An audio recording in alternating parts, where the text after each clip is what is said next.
यह लोक प्रशासन पर 15वें क्लास का तीसरा सेगमेंट है। हम लोगों ने पहले सेगमेंट में जिला प्रशासन और जिला कलेक्टर के बारे में इंट्रोडक्शन को देखा था। फिर दूसरे सेगमेंट में हम लोगों ने जिला कलेक्टर को डीएम और डिप्टी कमिश्नर क्यों कहा जाता है इस बात को देखा था। अब आज के इस तीसरे सेगमेंट में हम लोग कलेक्टर का जिला कलेक्टर के रूप में कार्य और शक्तियों का विश्लेषण करेंगे। देखिए, जिला कलेक्टर का मतलब कलेक्टर का जिला कलेक्टर के रूप में जो सबसे पहला कार्य है वह है भू लगान की वसूली अर्थात कलेक्शन ऑफ लैंड रेवेन्यू। 1772 ईस्वी में सबसे पहले जब वारेन हेस्टिंग्स के द्वारा कलेक्टर के पद का सृजन किया गया था, तब उसे जो पहला कार्य सौंपा गया था वह यही कार्य था, कलेक्शन ऑफ लैंड रेवेन्यू अर्थात भू लगान की वसूली। आज भी जिला के अंतर्गत भू लगान की वसूली के लिए कलेक्टर ही जिम्मेदार है। कलेक्टर के अधीन विभिन्न राजस्व कार्यालय तथा राजस्व पदाधिकारी होते हैं। जिला कलेक्टर इन्हीं राजस्व कार्यालयों और राजस्व पदाधिकारियों के माध्यम से भू लगान की वसूली करता है। यदि आप बिहार और झारखंड की व्यवस्था को देखेंगे तब यहां पर जिला कलेक्टर के अधीन अंचल कार्यालय हुआ करता है और इस अंचल कार्यालय का प्रमुख अंचल पदाधिकारी होते हैं। जिला कलेक्टर इसी अंचल कार्यालय और अंचल पदाधिकारी के माध्यम से हर वर्ष लगान की वसूली करवाता है और उसे सरकार के खजाने में जमा करवाता है। थोड़ा सा इसके बारे में मैं और डिटेल बता दूं। बिहार और झारखंड की स्थिति में कलेक्टर के नीचे एडिशनल कलेक्टर होते हैं, उनके नीचे डीसीएलआर होते हैं, उनके नीचे अंचल अधिकारी होते हैं और अंचल अधिकारी के नीचे अंचल निरीक्षक और राजस्व कर्मचारी होते हैं।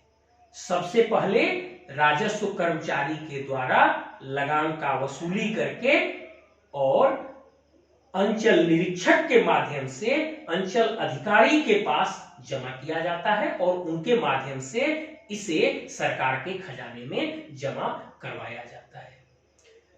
डिस्ट्रिक्ट कलेक्टर को लगान वसूल करने के इस कार्य में एडिशनल कलेक्टर और डीसीएलआर मदद करते हैं, लेकिन लगान की वसूली का काम प्राइमरी रूप से अंचल अधिकारी और उनकी टीम के द्वारा अंचल कार्यालय के माध्यम से किया जाता है। क्लियर है? अब जो दूसरा प्रमुख कार्य है डिस्ट्रिक्ट कलेक्टर के रूप में, वो दूसरा कार्य है राजस्व दस्तावेज का संधारण, means maintenance of land record and updation of land record. आप लगान की वसूली कैसे करेंगे? जब तक आपके पास लैंड रिकॉर्ड मेंटेन्ड नहीं होगा और लैंड रिकॉर्ड अपडेटेड नहीं होगा, तब तक आप लगान की वसूली कैसे करेंगे? आप जानते हैं हर वर्ष हजारों लाखों की संख्या में जमीन की बिक्री होती है और वह जमीन विक्रेता के कब्जे से क्रेता के कब्जे में जाता है। और मैंने यह भी बताया है कि म्यूटेशन या दाखिल खारिज के माध्यम से विक्रेता के नाम पर से उस जमीन को हटाकर क्रेता के नाम पर दर्ज किया जाता है। और यह कार्य कहां किया जाता है? यह कार्य पुनः जो भू राजस्व से संबंधित कार्यालय होते हैं उन्हीं भू राजस्व से संबंधित कार्यालयों में यह कार्य किया जाता है। मतलब जब तक आप लैंड रिकॉर्ड को मेंटेन्ड अवस्था में नहीं रखेंगे और अपडेटेड अवस्था में नहीं रखेंगे, आप लगान की वसूली सही ढंग से नहीं कर सकते। और यह कार्य भी कलेक्टर अपने अधीन भू राजस्व के कार्यालय और भू राजस्व के पदाधिकारियों के माध्यम से ही करवाता है। मैं रिपीट करता हूं, भू राजस्व दस्तावेज का संधारण और अपडेशन का कार्य भी कलेक्टर अपने अधीन भू राजस्व के कार्यालय और भू राजस्व के पदाधिकारियों के माध्यम से ही करवाता है। फिर मैं इसे समझाने के लिए बिहार और झारखंड का उदाहरण लेता हूं। बिहार और झारखंड में इस कार्य के लिए जो प्राइमरी रूप से जिम्मेदार भू राजस्व कार्यालय है, वह कार्यालय अंचल कार्यालय कहलाता है और अंचल कार्यालय का हेड अंचल अधिकारी होता है। और अंचल कार्यालय और अंचल अधिकारी की यह जिम्मेदारी होती है कि वह अपने क्षेत्र के अंतर्गत सभी भू राजस्व के दस्तावेज को अपडेट रखे और प्रॉपरली एक मेंटेन्ड सिचुएशन में रखे। अर्थात जिला कलेक्टर अपने अधीन भू राजस्व के कार्यालय और भू राजस्व के पदाधिकारियों के माध्यम से लैंड रिकॉर्ड को अपडेट और प्रॉपरली मेंटेन्ड अवस्था में रखवाता है। बिहार और झारखंड की उदाहरण लें तो इसके लिए मुख्य रूप से जिम्मेदार राजस्व कार्यालय अंचल कार्यालय है, जिसका प्रमुख अंचल पदाधिकारी होता है और अंचल पदाधिकारी अपने टीम के माध्यम से अपने अंचल क्षेत्र के अंतर्गत सभी भूभाग के राजस्व दस्तावेज को मेंटेन्ड और अपडेटेड अवस्था में रखता है ताकि सही ढंग से लगान की वसूली की जा सके। यहां एक बात और ध्यान देने योग्य है कि लैंड रिकॉर्ड को अपडेट और मेंटेन करना क्या लगान वसूली के लिए ही जरूरी है। जब आप क्रिमिनल केसेस देखेंगे, जब आप लैंड ऑर्डर सिचुएशन देखेंगे, तो मैक्सिमम कोर्ट केसेस, मैक्सिमम कानून और व्यवस्था से संबंधित समस्याएं भूमि विवाद से संबंधित समस्याएं हैं। यदि लैंड रिकॉर्ड को प्रॉपरली अपडेट और मेंटेन रखा जाएगा, तब इससे कानून और व्यवस्था का संधारण भी काफी आसान हो जाता है। अतः यह जो दूसरा कार्य है कलेक्टर का, यह न केवल लगान वसूली के दृष्टिकोण से, बल्कि for the maintenance of land order also it is of prime importance. यह बहुत महत्वपूर्ण कार्य होता है और जिला कलेक्टर इस कार्य को करवाने के लिए जिम्मेदार होता है। अब जो तीसरा प्रमुख कार्य है डिस्ट्रिक्ट कलेक्टर का, वह है भूमि का अधिग्रहण।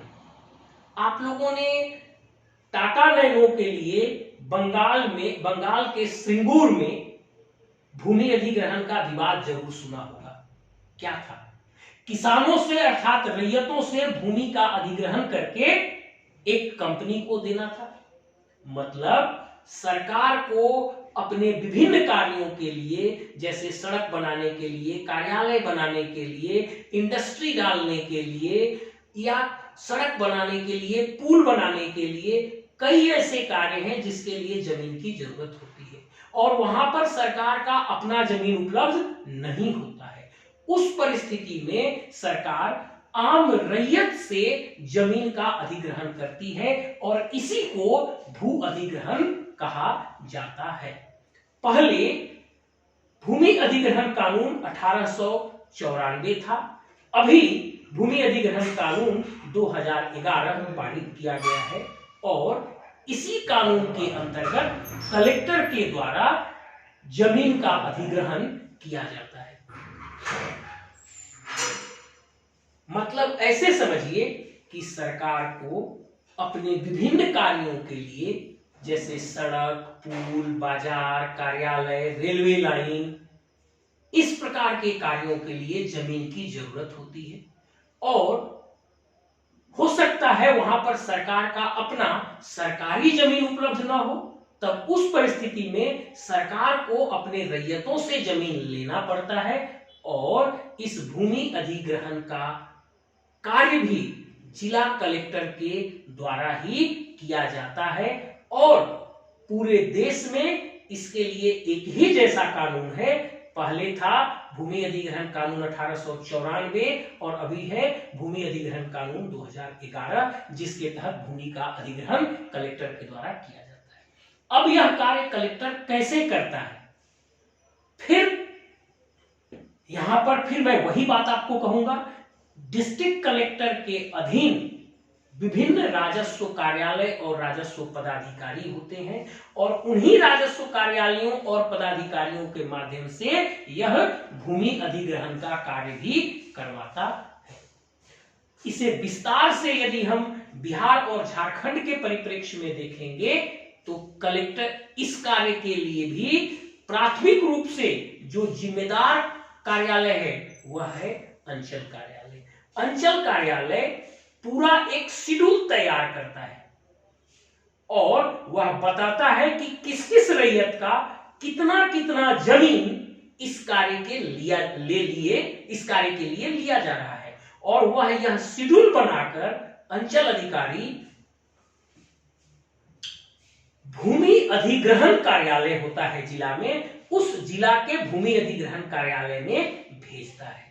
और जो भू अधिग्रहण पदाधिकारी होते हैं, लैंड एक्विजिशन ऑफिसर होते हैं, उनके द्वारा इस कार्य को फाइनलाइज किया जाता है।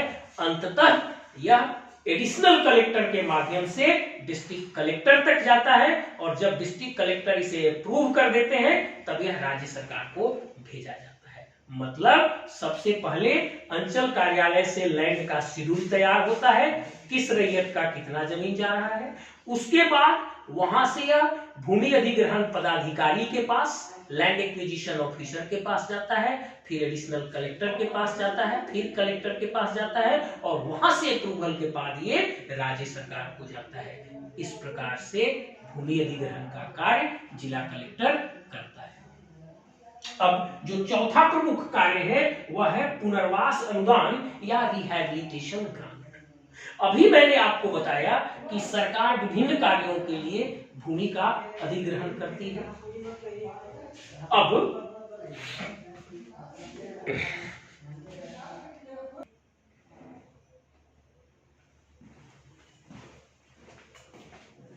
अब जो चौथा प्रमुख कार्य है डिस्ट्रिक्ट कलेक्टर का वो है पुनर्वास अनुदान या रिहैबिलिटेशन ग्रांट। मैंने आपको अभी तुरंत बताया कि कलेक्टर के द्वारा भूमि का अधिग्रहण किया जाता है और जब भूमि का अधिग्रहण किया जाता है तब कई बार लोगों की घर, जमीन, व्यवसाय, दुकानें, ये सब चीज अधिग्रहण के अंतर्गत चली जाती हैं।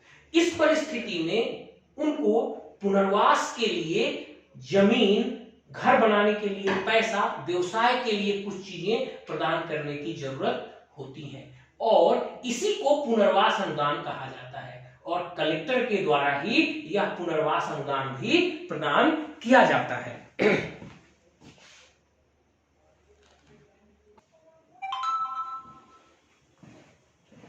अब जो पुनर्वास अनुदान से संबंधित जो कार्य है यह भी कलेक्टर के द्वारा अपने अधीन जो राजस्व कार्यालय और राजस्व पदाधिकारी होते हैं उन्हीं के माध्यम से किया जाता है। फिर से मैं यदि बिहार और झारखंड का उदाहरण लूं तो फिर से इसमें प्राथमिक रूप से जो इन्वॉल्व है वह अंचल कार्यालय ही इन्वॉल्व है। अंचल कार्यालय के द्वारा ही प्रपोजल या प्रस्ताव तैयार करके भेजा जाता है कि किस किस व्यक्ति को क्या क्या अनुदान दिया जा सकता है और उस वही प्रस्ताव विभिन्न श्रेणियों से गुजरते हुए कलेक्टर तक पहुंचता है और फिर कलेक्टर के द्वारा उसका अनुमोदन किया जाता है। इस प्रकार से पुनर्वास अनुदान हुआ। अब जो पांचवा कार्य है वह है जमींदारी उन्मूलन, एबोलिशन ऑफ जमींदारी। हम सभी लोग जानते हैं कि ब्रिटिश रूल के दौरान जमींदारी व्यवस्था थी राजस्व प्रशासन के अंतर्गत, अर्थात भू लगान की वसूली के लिए ब्रिटिशर्स के द्वारा एक मध्यवर्ती जमींदार को रखा गया था और इनका मुख्य कार्य था लैंड रिकॉर्ड को मेंटेन करके रखना और रैयत से लगान की वसूली करके ब्रिटिश सरकार को सुपुर्द करना। जब आजादी की लड़ाई चल रही थी उसी समय जमींदारी के उन्मूलन की भी बातें उठाई जा रही थी, जमींदारी उन्मूलन की भी मांग की जा रही थी। जैसे ही देश आजाद हुआ, लगभग सभी प्रांतों में जमींदारी उन्मूलन से संबंधित कानून पारित किए गए। अलग अलग राज्यों में इस कानून को अलग अलग नामों से जाना जाता है। अलग अलग राज्यों में भले ही इसको अलग अलग नामों से जाना जाता हो, लेकिन प्रत्येक राज्य में जमींदारी उन्मूलन से संबंधित कानून पारित किया गया था। अगर हम फिर बिहार और झारखंड का उदाहरण लें, तब 1950 ईस्वी में बिहार लैंड रिफॉर्म एक्ट 1950 पारित किया गया था, जिसे शॉर्ट में BLR एक्ट 1950 कहा जाता है, और हिंदी में इसे भूमि सुधार अधिनियम 1950 कहा जाता है। इसी भूमि सुधार अधिनियम 1950 को आम आदमी की भाषा में जमींदारी उन्मूलन कानून 1950 कहा जाता है, क्योंकि इसी भूमि सुधार अधिनियम 1950 के द्वारा जमींदारों को हटाया गया और जमींदार के जगह पर सीधे सरकार को लाकर स्थापित किया गया। यही कारण है कि आम आदमी की नजरों में इसी कानून को जमींदारी उन्मूलन कानून कहा जाता है। अब जब देश आजाद हुआ तो प्रशासन के सामने जो सबसे कठिन समस्या थी वो मध्यवर्ती जमींदारों को हटाकर उनसे राजस्व दस्तावेज को प्राप्त करना था, ताकि उसके अनुसार वे लोग देख सकें कि किस व्यक्ति के पास, किस रैयत के पास कितनी कितनी जमीन थी, और उसके अनुसार लगान की वसूली का कार्य जारी रखा जा सके और कानून व्यवस्था को संधारित किया जा सके। जो BLR एक्ट 1950 बना बिहार और झारखंड में, इसमें कलेक्टर को कई तरह की शक्तियां दी गई। कलेक्टर के अधीन विभिन्न राजस्व कार्यालयों और राजस्व पदाधिकारियों को भी कई प्रकार की शक्तियां दी गई, और कलेक्टर के द्वारा अपने अधीन इन्हीं राजस्व कार्यालयों और पदाधिकारियों के माध्यम से जमींदारी उन्मूलन के कार्य का निष्पादन किया गया। अगर हम बिहार और झारखंड का उदाहरण ले रहे हैं, तो यहां भी इस कार्य के लिए जो प्रमुख रूप से जिम्मेदार कार्यालय है वह है अंचल कार्यालय, और जो प्रमुख रूप से जिम्मेदार पदाधिकारी है वह है अंचल अधिकारी। अंचल कार्यालय अंचल अधिकारी के नेतृत्व में इस कार्य में सबसे सक्रिय भूमिका निभाया। उसी के द्वारा जमींदार से राजस्व के दस्तावेज प्राप्त किए गए, फील्ड बुझारत की प्रक्रिया चलाई गई, और फील्ड बुझारत के द्वारा अंचल अधिकारी अपने क्षेत्र में भ्रमण किए और स्थल पर खड़ा होकर जमींदार के द्वारा दिए गए राजस्व दस्तावेज से कब्जा का मिलान किए, और उसके अनुसार नए सिरे से राजस्व दस्तावेज का संधारण किया गया। इस प्रकार कलेक्टर अपने अधीनस्थ राजस्व कार्यालय और पदाधिकारी के माध्यम से जमींदारी उन्मूलन का कार्य का संपादन किए। जमींदार अब हट गए और जमींदार की जगह पर सीधे सरकार प्रतिस्थापित हो गया। अब जो छठवां प्रमुख कार्य है वह है भूमि सुधार कानून को लागू करना। आप जानते हैं कि आजादी से पहले जो लैंड रेवेन्यू एडमिनिस्ट्रेशन था, इसमें काफी कमियां थी, और जिसके चलते बहुत सारा ऑपरेशन और लोगों को परेशानियां थी। किसी किसी के पास सैकड़ों और हजारों एकड़ भी जमीन थे, और कुछ लोग भूमिहीन थे। जो भूमि थी वो कई जगहों पर बटी हुई थी।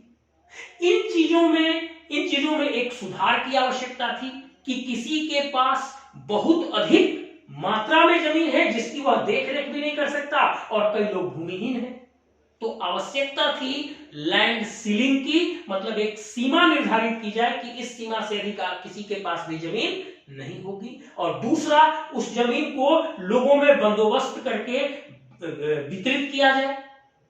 तीसरा, जो लैंड जो टुकड़ों में जहां तहां है उसे एक जगह किया जाए, ताकि वैज्ञानिक पद्धति से उसमें खेती किया जा सके, और इसको चकबंदी या हदबंदी कहा गया।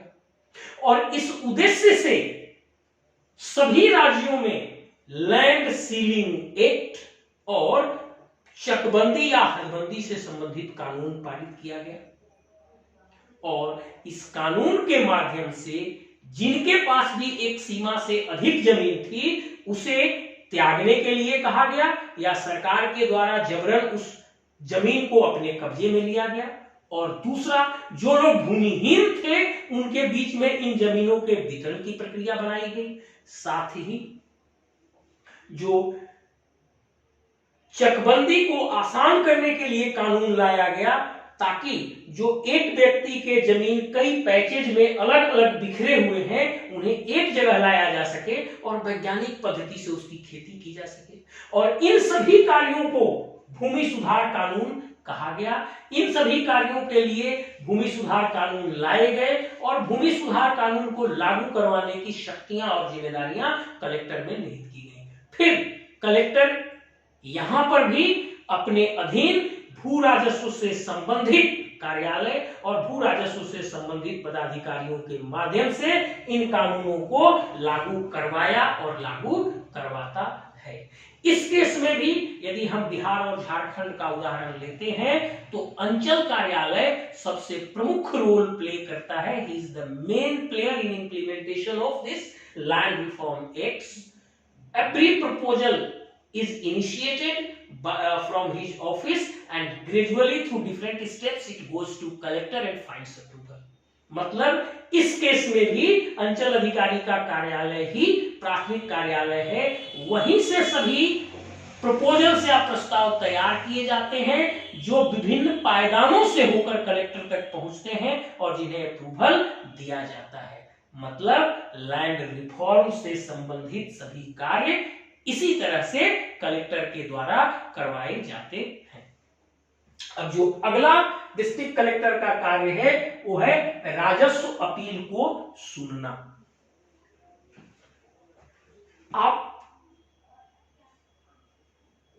आपको मैं पहले बता चुका हूं, अपने दूसरे क्लासेज में मैं आपको ये बात बताया हूं कि जमीन की खरीद बिक्री होती है, उसके बाद उसका दाखिल खारिज या म्यूटेशन होता है। अब इसमें कई सारे विवाद उत्पन्न होते हैं। कई बार नीचे के पदाधिकारियों या कार्यालयों के द्वारा गलती कर दी जाती है और इससे भी कई विवाद उत्पन्न होते हैं। इन परिस्थितियों में अलग अलग कानून के तहत अपील की सुविधा बनाई गई है। जैसे हम लोगों ने अभी बहुत सारी बातों का डिस्कशन किया, लगान की वसूली, भूमि का अधिग्रहण, पुनर्वास पैकेज, भूमि सुधार, जमींदारी उन्मूलन, ये सब जमीन से जुड़े हुए कार्य हैं। ये सभी कार्य हमने आपको बताया कि कलेक्टर के नीचे जो राजस्व कार्यालय और राजस्व पदाधिकारी होते हैं उनके द्वारा किया जाता है। अब यदि इसमें कोई त्रुटियां रह जाती हैं या किसी को कोई ग्रीवांस हो जाता है कि उनके साथ न्याय नहीं हुआ, तब उसी कानून में अपील करने का प्रावधान होता है और वे डिस्ट्रिक्ट कलेक्टर के पास अपील कर सकते हैं, जहां डिस्ट्रिक्ट कलेक्टर एक कोर्ट के रूप में बैठकर सुनवाई करते हैं और सुनवाई करके उस पर अपना फैसला सुनाते हैं। फिर से इस बात को सुनिए, चाहे लगान की वसूली हो, दस्तावेज का संधारण हो, भूमि का अधिग्रहण हो, पुनर्वास अनुदान का वितरण हो, जमींदारी का उन्मूलन हो या भूमि सुधार कानून को लागू करना हो, इन सभी कार्यों को कलेक्टर अपने अधीन राजस्व कार्यालय और राजस्व पदाधिकारी के माध्यम से करवाता है। और इसमें यदि किसी को कोई ग्रीवांस हो, किसी को कोई समस्या हो, तब उस कानून में ही कलेक्टर के पास अपील का एक प्रावधान होता है और वह रैयत, वह व्यक्ति कलेक्टर के पास जाकर अपील करता है। कलेक्टर उसकी एक कोर्ट के रूप में सुनवाई करते हैं और सुनवाई करने के बाद उस पर फैसला करते हैं। जैसे मैं एक उदाहरण बताता हूं, एक उदाहरण लेता हूं, मान लीजिए कि भूमि का अधिग्रहण किया गया और भूमि के अधिग्रहण में जो दस्तावेज तैयार किए गए उसमें यह लिखा गया कि फलाना जमीन मिस्टर ए के नाम से है। लेकिन बाद में यह पता चलता है कि नहीं, उस जमीन का एक और हिस्सेदार मिस्टर बी भी था। अब जब अधिग्रहण का दस्तावेज बनेगा और पुनर्वास का, तो उसमें यही लिखा जाएगा कि मिस्टर ए से 1 एकड़ जमीन ली गई और 1 एकड़ जमीन के बदले में सारी राशि मिस्टर ए को दी जाए। अब बाद में मिस्टर बी आते हैं और वो बताते हैं कि इस जमीन का हकदार तो मैं भी हूं। तब बी के पास ग्रीवांसेस है, वो अपील किसको करेगा?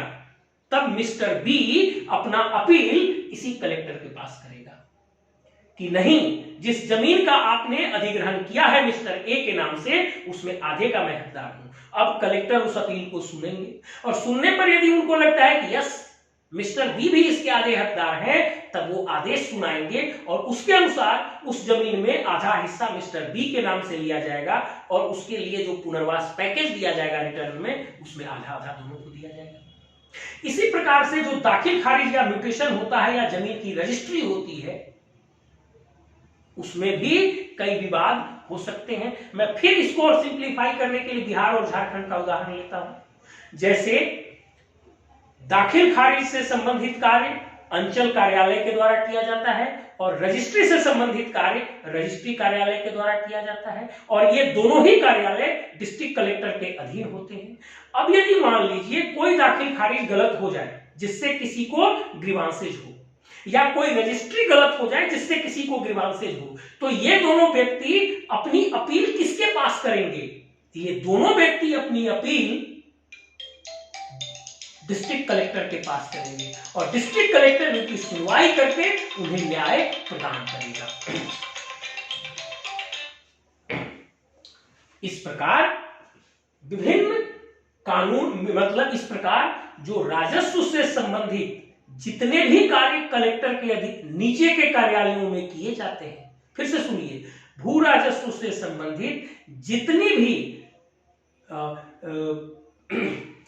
भू राजस्व से संबंधित जितने भी कार्य कलेक्टर के कंट्रोल में, कलेक्टर के अधीनस्थ कार्यालय और पदाधिकारियों के द्वारा किए जाते हैं, उनकी अपील डिस्ट्रिक्ट कलेक्टर के पास लाई जाती है और डिस्ट्रिक्ट कलेक्टर उसकी सुनवाई करके उस पर अपना फैसला सुनाते हैं।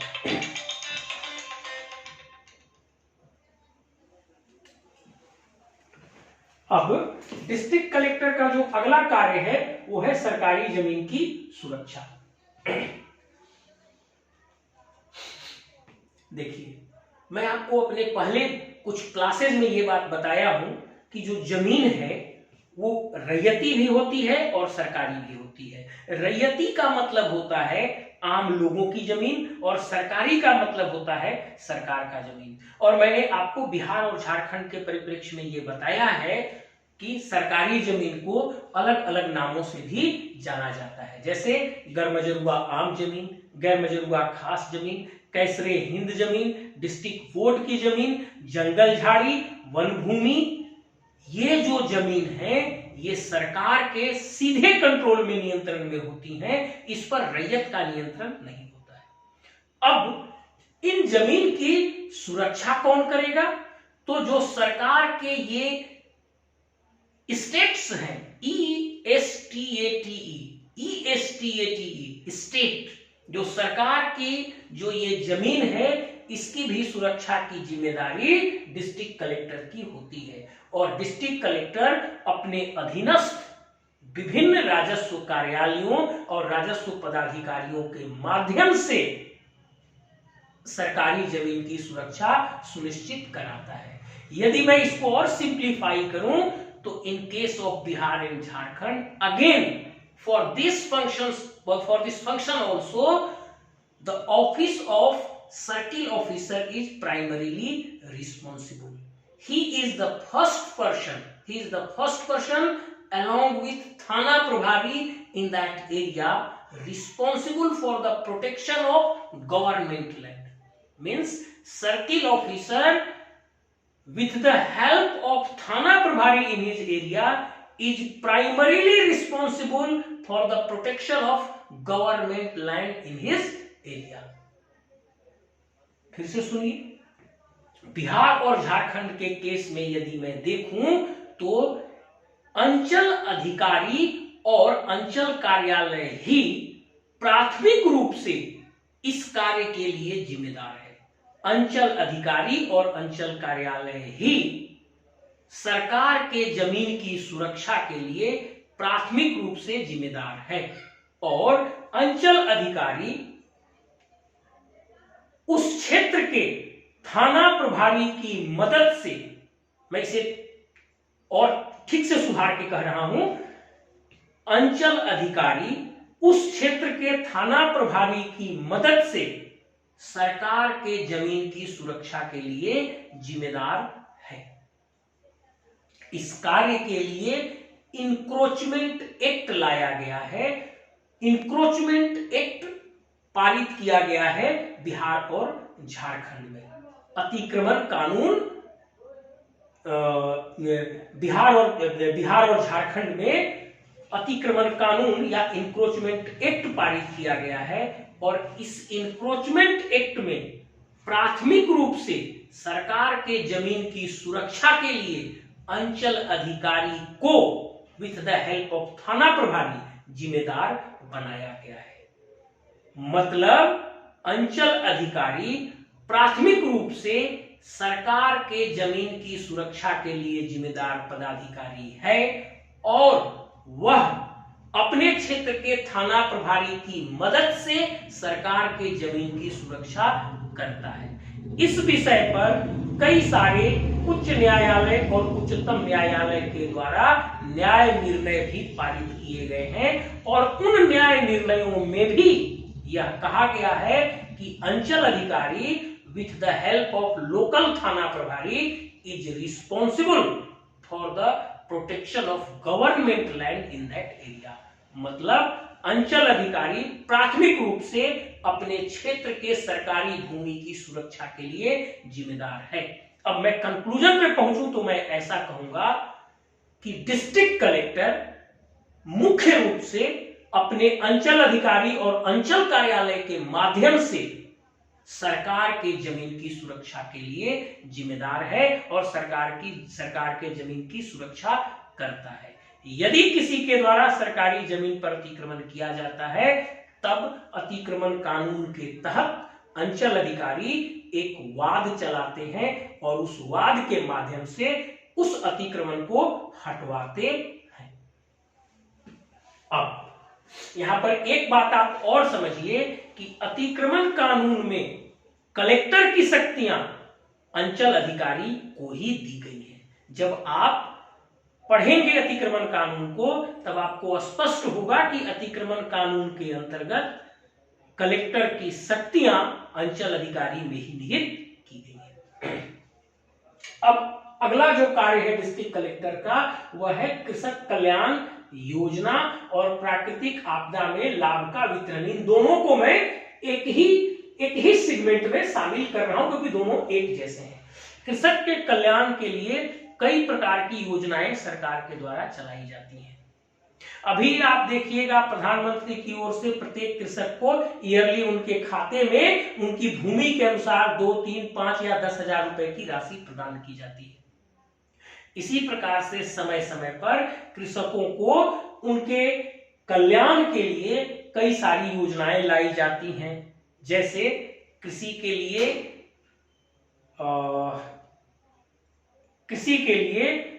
कुछ सामग्री खरीदने के लिए सब्सिडाइज्ड रेट पे लोन दिया जाता है।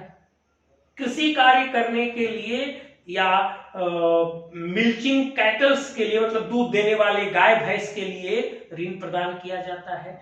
बैल खरीदने के लिए ऋण प्रदान किया जाता है। ट्रैक्टर और पंप खरीदने के लिए ऋण प्रदान किया जाता है और कई बार कुछ चीजें मुफ्त में वितरण की जाती हैं।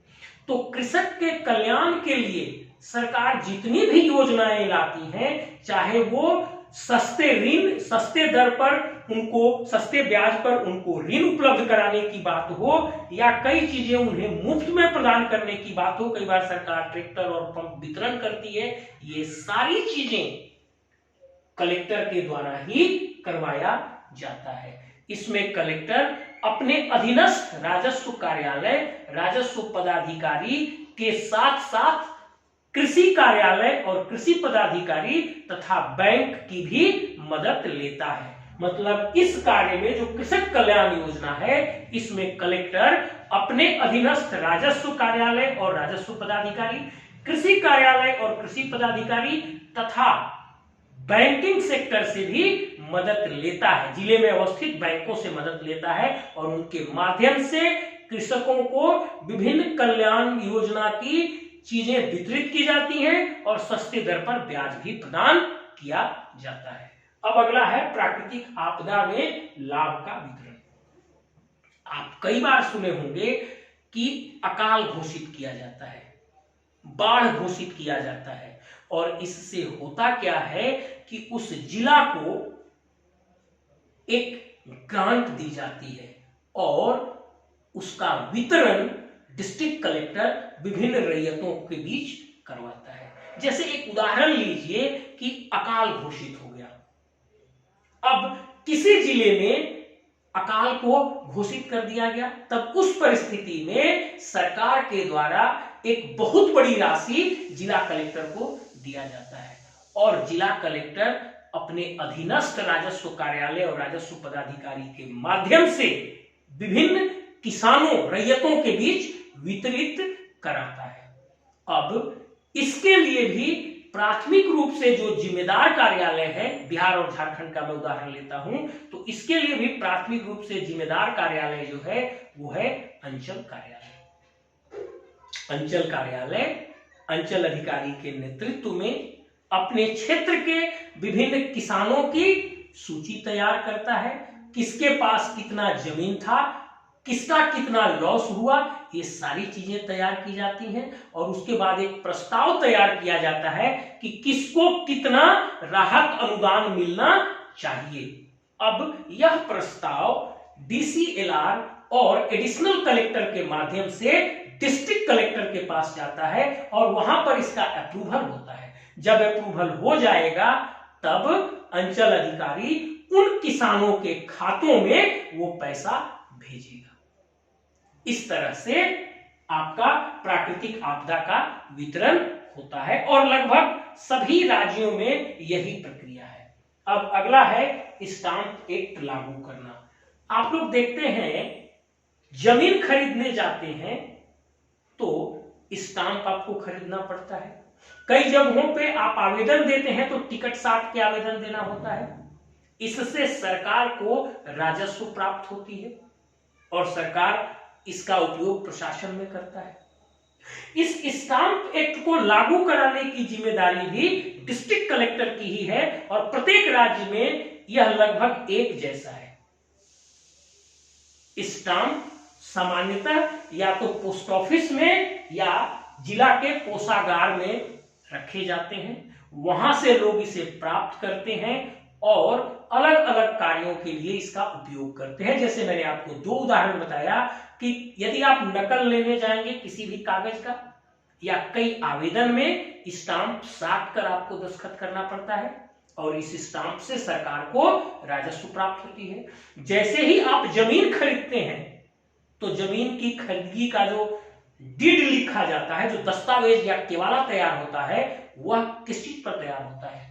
सरकार के स्टाम्प पर ही, रेवेन्यू स्टाम्प पर तैयार होता है। और स्टाम्प एक्ट को लागू कराने की जिम्मेदारी भी डिस्ट्रिक्ट कलेक्टर की ही होती है। अपने अधीनस्थ विभिन्न राजस्व पदाधिकारियों के माध्यम से, कोषागार के कार्यालय के माध्यम से, रजिस्ट्री कार्यालय के माध्यम से जिला कलेक्टर इस स्टाम्प एक्ट को लागू करवाता है। अब है कोषागार पर नियंत्रण। ये बहुत ही महत्वपूर्ण कार्य है।